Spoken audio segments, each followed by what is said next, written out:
Welcome to the land of 10,000 snatches.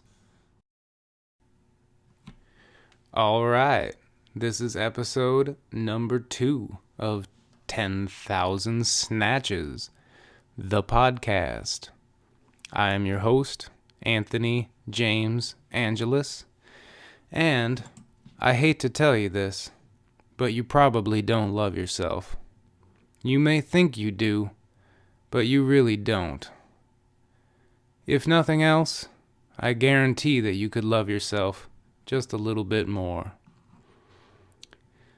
Now, I'm not talking about an egomaniac's twisted perception of loving oneself, which is more like being in love with yourself. More on that later, though. But truly, wholeheartedly loving yourself. So, if you don't truly love yourself, what does it really mean when you say, I love you, to someone else? And how can someone else truly love you when you do not truly love yourself? Finally, how much of your love for yourself is based on the logic that someone else loves you and you love them, therefore you must love yourself, right? That was from a book I was working on a few years back that I titled, I Love You, You Love Me, Therefore I Love Myself, which sort of evolved into the book that we left off with last time, Self-Love, Willpower, and 10,000 Snatches, how to radically transform your body, mind, and life, one snatch at a time. So let's pick up where we left off. And if you recall, we did the prologue in the introduction and the 7 steps to success in the last podcast. And now we're going to jump straight to the epilogue, if that makes sense. Hopefully it will. If you read the prologue, you may have noticed that I never said what lesson the wise man taught me. That's because I didn't know until Neil deGrasse Tyson explained it to me. Now I'm paraphrasing, but basically he said that the point of education is to turn facts into knowledge. Then, hopefully, with enough knowledge, you might gain some wisdom. Finally, to truly be a wise man, you must have some insights. So how does that apply here? Whatever your goal, first, do your research. Gather the facts, gain some knowledge. Seek a trainer, if necessary, but the goal should be for the student to become the master of himself. Well, not too many years after proudly buying that 40-kilogram kettlebell, I started giving in to defeat.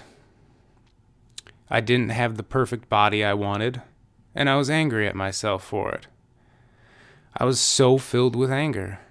I hated myself. I hated my job. I hated that I graduated college right at the start of our biggest recession ever. I hated that recession destroyed my father's business. And I hated everyone that wasn't helping me when I was down and out. I could go on, but I'll stop there. So instead of being angry at myself, I just gave up. I said, fuck it, I don't care. Even though that was a huge lie. I told myself, this is just who I am. It's genetic. I'm a stocky Italian guy. I should just accept it, eat, get fat, love life, drink, and be merry. Well, I don't know when. Maybe it was somewhere around rock bottom. I finally had my insight.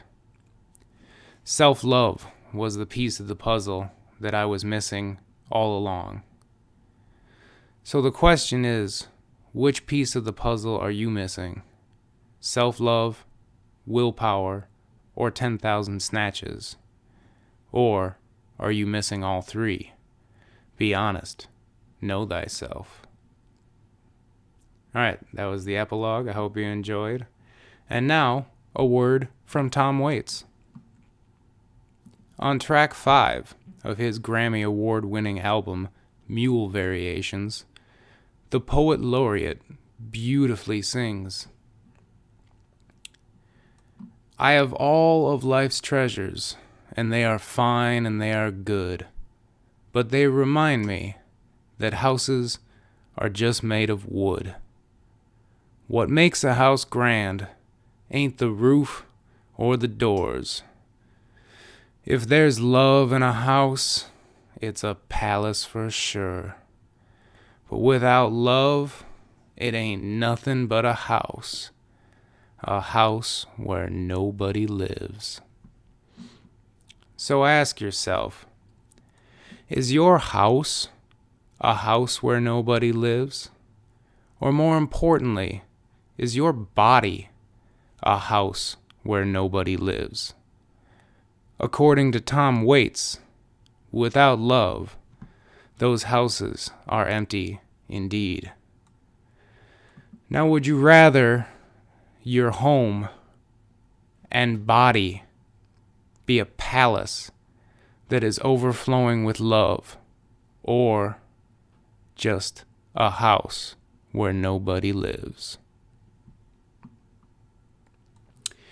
Okay, so what does this all mean to self-love and love yourself? Let's go to Google. A Google search defines to love oneself as, quote, it means to have self-respect, a positive self-image, and unconditional self-acceptance.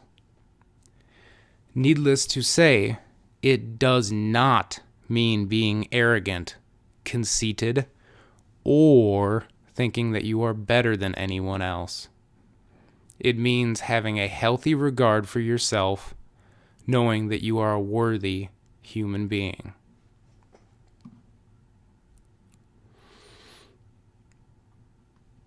So, here's what 10,000 Snatches has to say about self-love. From Book 1, Self-Love, Chapter 1. What is self-love? Sometimes a word is easiest to define by its antonym. What is the opposite of self-love? It is self-loathing and self-sabotaging. If you think that you do not need self-love, you are a liar.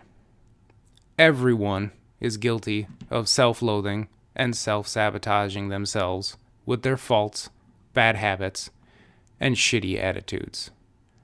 Furthermore, almost everyone is fully aware of these faults that they have, yet continue to do them and refuse to do anything about them. Self-love says, fuck off to these faults, bad habits, and shitty attitudes.